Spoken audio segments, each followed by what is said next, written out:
Anak-anak, hari ini kalian akan ditemani Bu Dita dan kalian akan mempelajari cuaca dan pengaruhnya bagi manusia.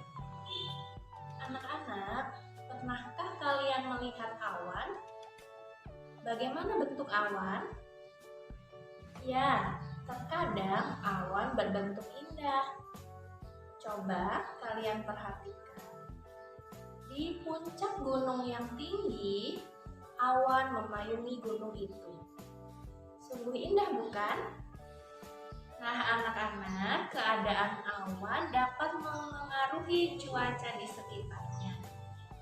Bagaimana hubungan keadaan awan dan cuaca? Nah, anak-anak, kali ini kita akan mempelajari hubungan antara keadaan awan dan cuaca. Kita juga akan mempelajari pengaruh cuaca bagi kehidupan manusia. Awan tidak bisa menyesuaikan kehendak manusia. Manusialah yang harus menyesuaikan diri dengan kondisi alam. Contohnya, keadaan cuaca di tempat kita. Keadaan cuaca berubah-ubah setiap hari. Kadang cuaca pagi cerah, akan tetapi siang hari mendung, atau sore harinya turun hujan deras. Anak-anak, saat kita bertamasya ke pantai, tentunya kita menginginkan cuaca yang cerah sepanjang hari. Namun, kita tidak bisa mengatur cuaca. Keadaan cuaca bisa mendung, bisa juga hujan. Tuhanlah yang mengatur keadaan cuaca. Coba kalian perhatikan perakiraan cuaca di televisi. Apakah fungsi perakiraan cuaca itu? Keadaan cuaca memengaruhi kegiatan manusia.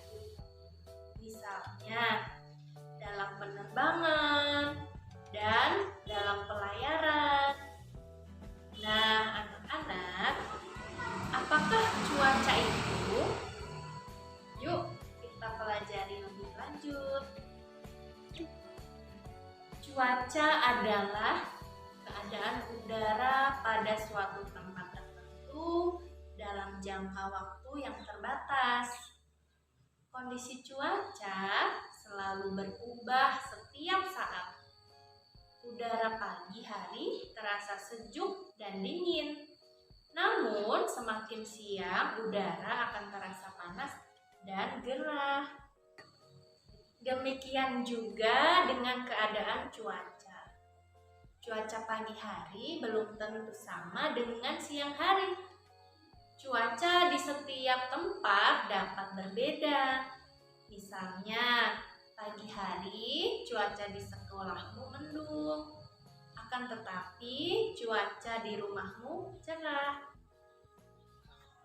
Nah, anak-anak, kondisi cuaca itu ada bermacam-macam ya. Antara lain cerah, berawan, panas, hujan, dan cuaca dingin. Yang pertama adalah cuaca cerah. Cuaca cerah terjadi saat langit tidak berawan.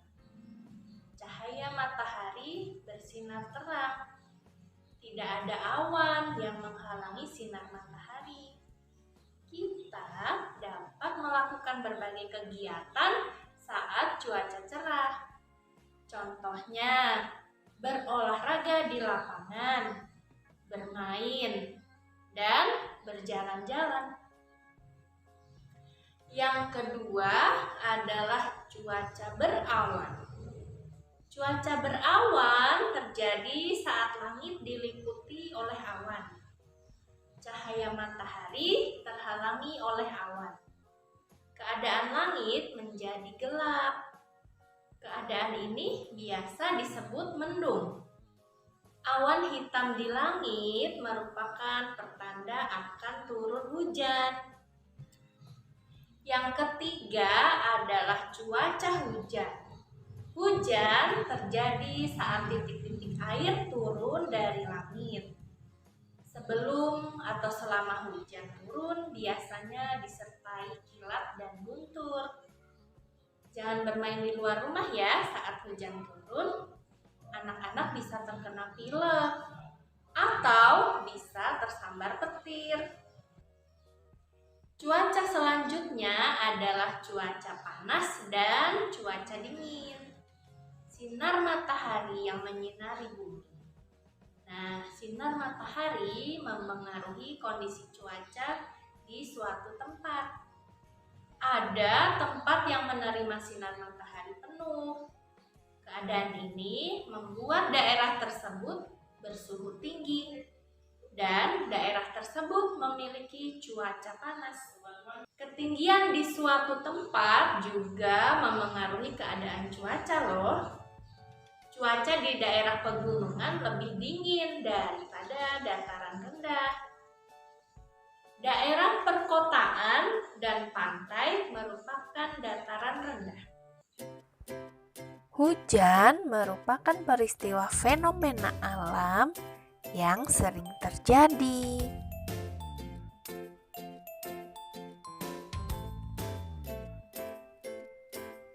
Hujan buatan merupakan salah satu dari jenis hujan yang dibuat oleh manusia.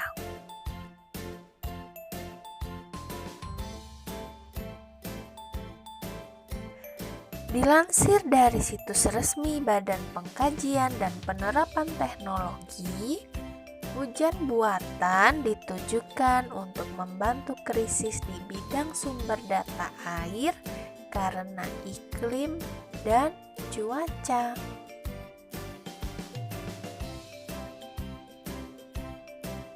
Hujan buatan pada umumnya memberikan rangsangan ke dalam awan.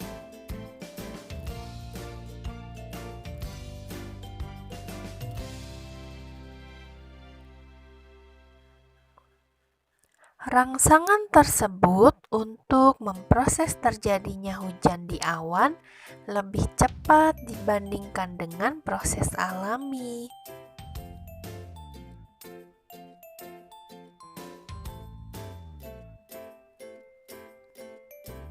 Sebelum melakukan proses hujan buatan, dilakukan beberapa persiapan terlebih dahulu, seperti koordinasi dan persiapan teknis.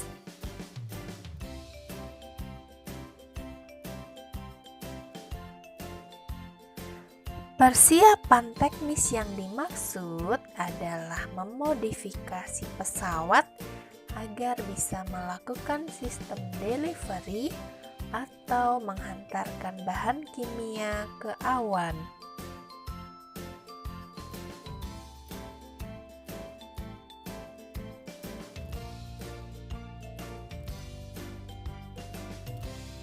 Dilansir dari Life Science, terdapat beberapa tahap untuk membuat hujan buatan. Nah, di antaranya adalah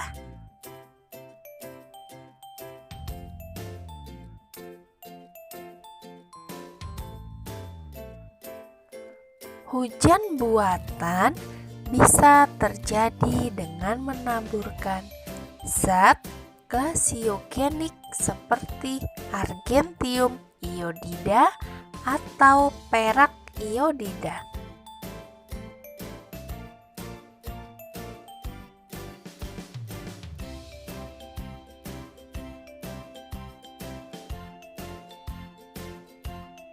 Penaburan bahan kimia tersebut dilakukan pada ketinggian 4.000 hingga 7.000 kaki dengan mempertimbangkan faktor arah angin dan kecepatan angin.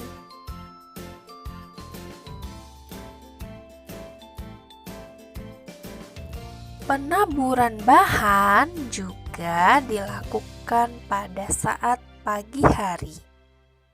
Hal ini karena biasanya awan hujan alami terjadi pada pagi hari.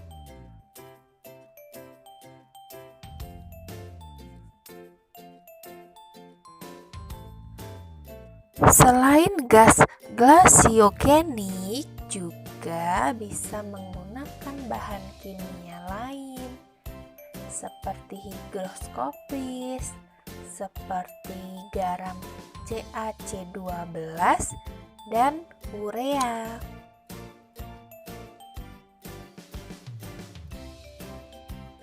Garam dan CaC12 ditaburkan ke awan yang ada di langit dengan pesawat terbang, kecuali urea.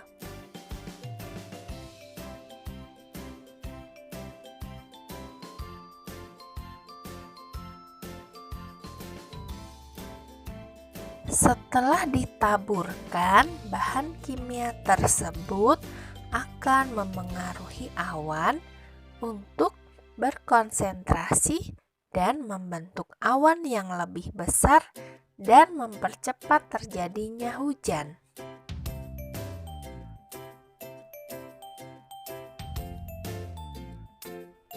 Setelah garam atau CaC12 yang berhasil membuat awan berkondensasi, taburkan bubuk urea. Urea ini membantu dalam pembentukan awan besar dan berwarna abu-abu.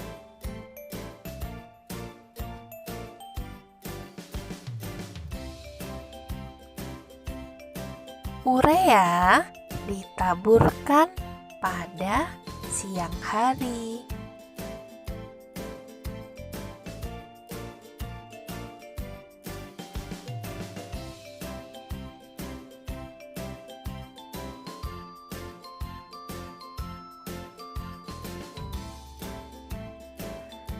Setelah awan hujan terbentuk, larutan bahan kimia kemudian ditaburkan kembali.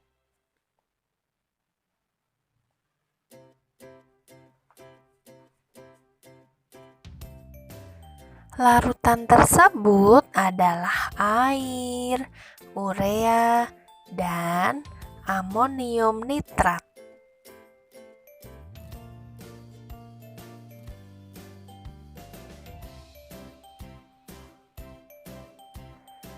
Larutan ini untuk mendorong awan hujan membentuk bubur air.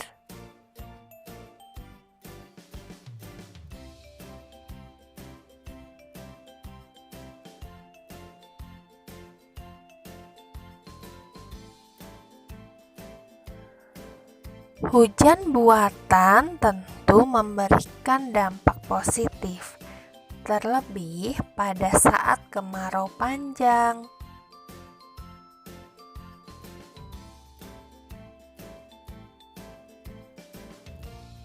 Selain itu, manfaat lain hujan buatan adalah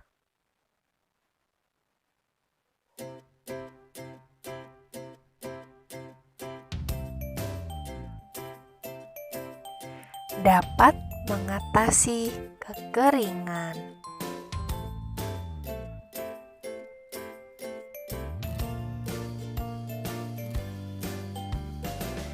Dapat mengatasi masalah kabut asap akibat kebakaran hutan.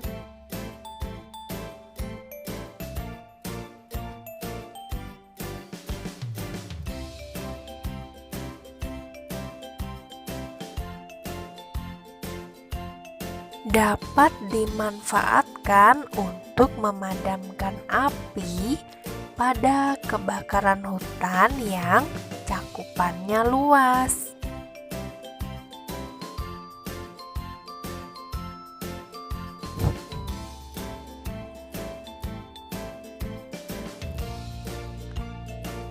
Dapat membantu pengisian air waduk atau danau untuk keperluan irigasi, pembangkit listrik tenaga air, dan lainnya.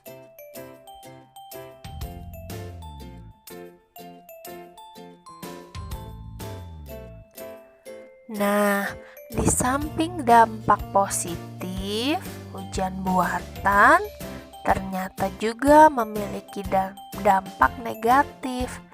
Di antaranya adalah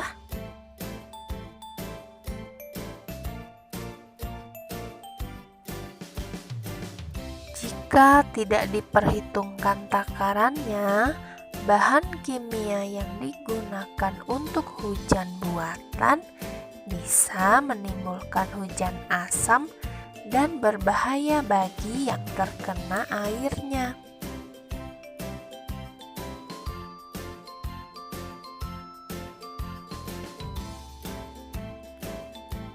Bisa juga menimbulkan pencemaran tanah karena hujan buatan biasanya mengandung garam dalam jumlah yang banyak.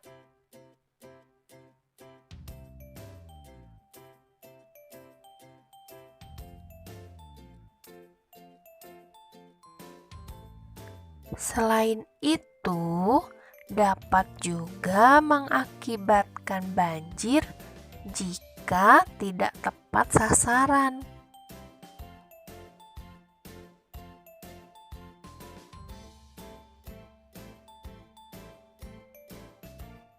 Juga dapat merubah siklus hidrologi yang akan membahayakan pasokan air tanah di musim kemarau.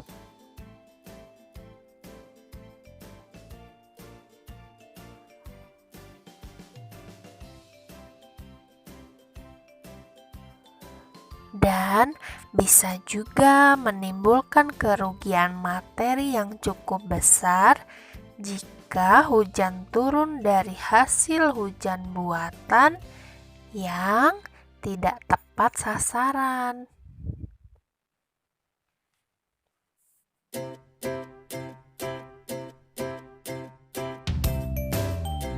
Selanjutnya, kita akan mempelajari simbol keadaan cuaca.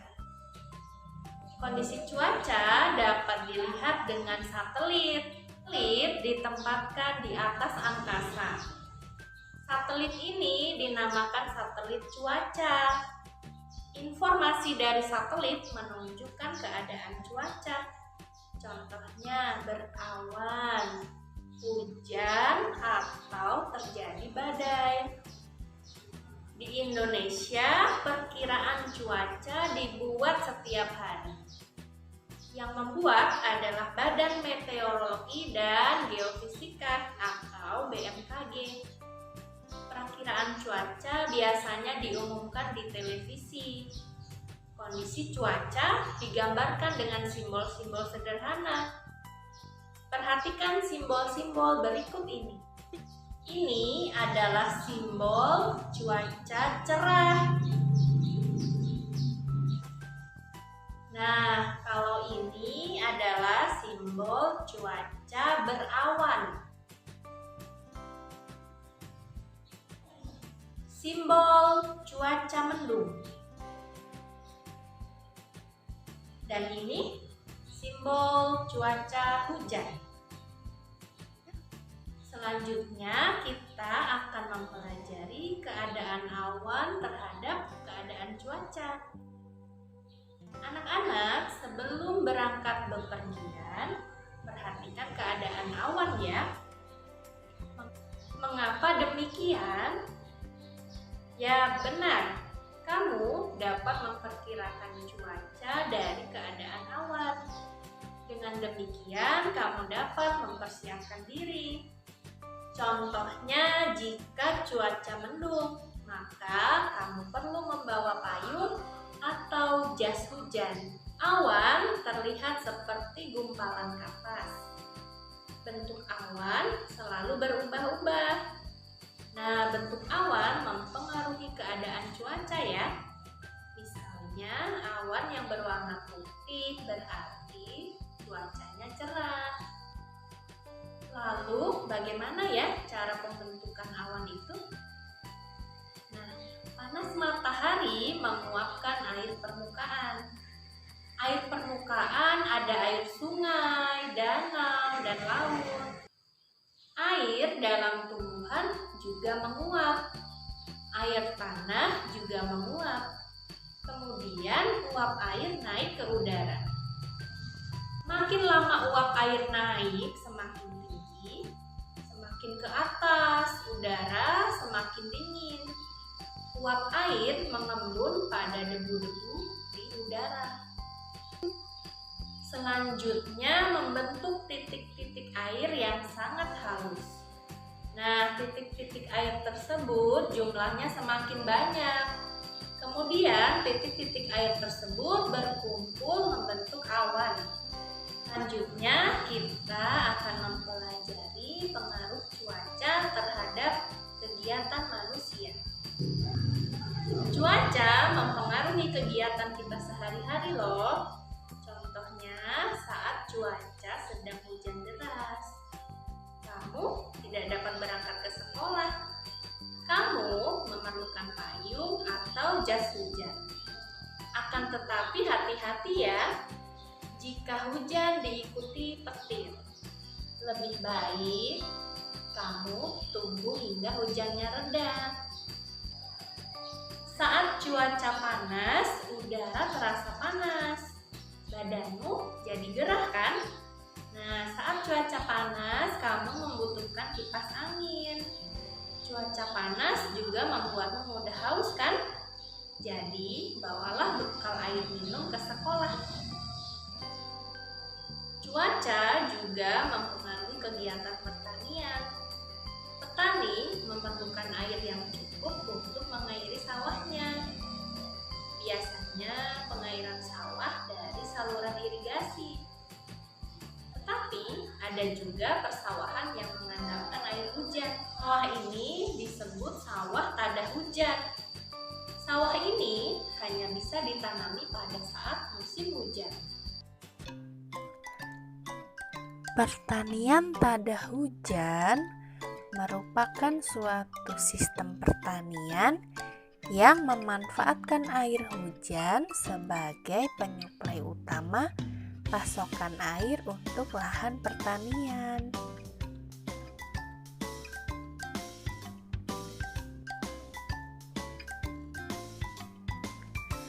Sistem pengairannya tergantung pada turunnya hujan.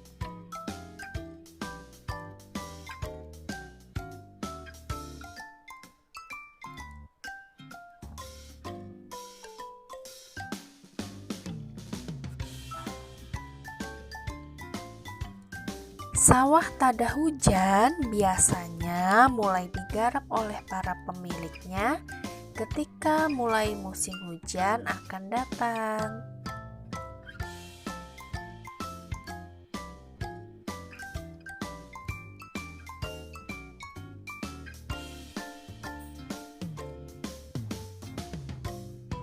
Nantinya akan berakhir ketika musim hujan juga berakhir.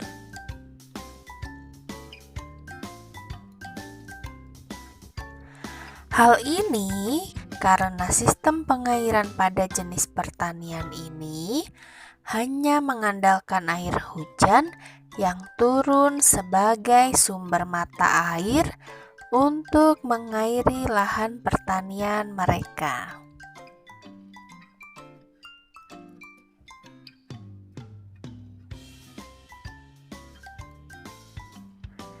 Lahan sawah tada hujan umumnya memiliki keterbatasan ketersediaan air dan mengandalkan air hujan sebagai sumber air.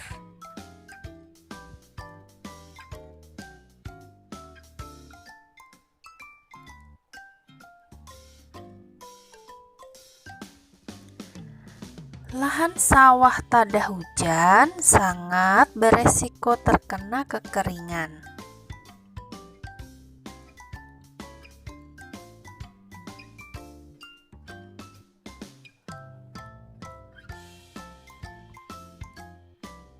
Karena kondisi tersebut, tidak heran pemanfaatan lahan tada hujan umumnya ditanami 1 sampai 2 kali dalam setahun.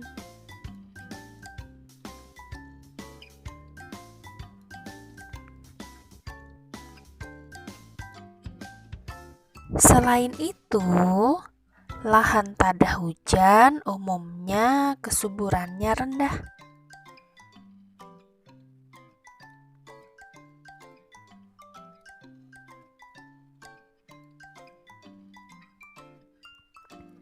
Dengan kondisi demikian, produktivitas usaha tani tanaman pangan di lahan sawah tada hujan umumnya masih rendah.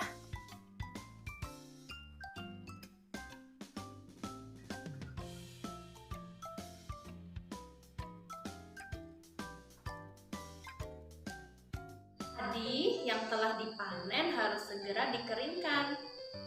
Padi yang telah kering kemudian digiling menjadi beras. Kita tidak boleh menyimpan padi basah ya, karena padi basah dapat tumbuh tunas. Nah, pada saat cuaca cerah, petani mengeringkan padinya. Mereka biasanya menjemurnya di halaman rumah. Petani garam juga terpengaruh cuaca loh. Mengapa demikian?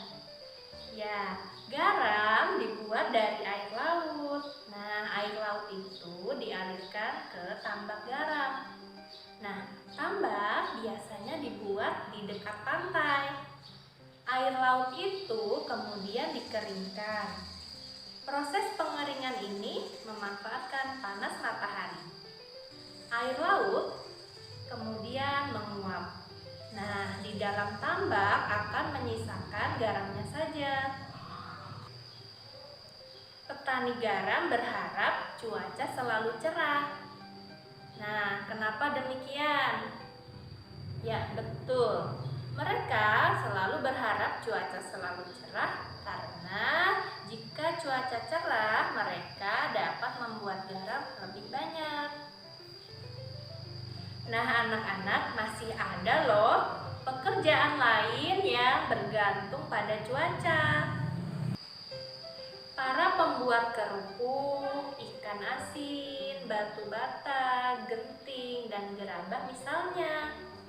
Mereka membutuhkan cuaca cerah untuk menjemur hasil pekerjaannya.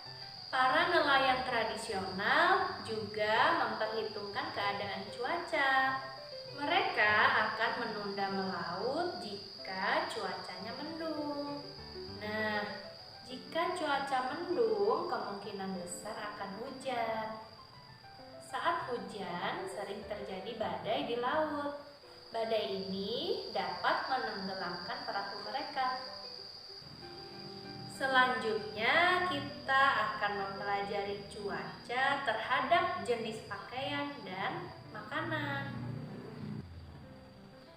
Keadaan cuaca dapat berubah. Nah, kita harus menyesuaikan jenis pakaian dengan keadaan cuaca. Kita memakai baju yang tipis atau kaos saat cuaca panas, karena kaos menyerap keringat. Jangan memakai baju yang tebal ya, karena ini akan membuatmu gerah dan berkeringat.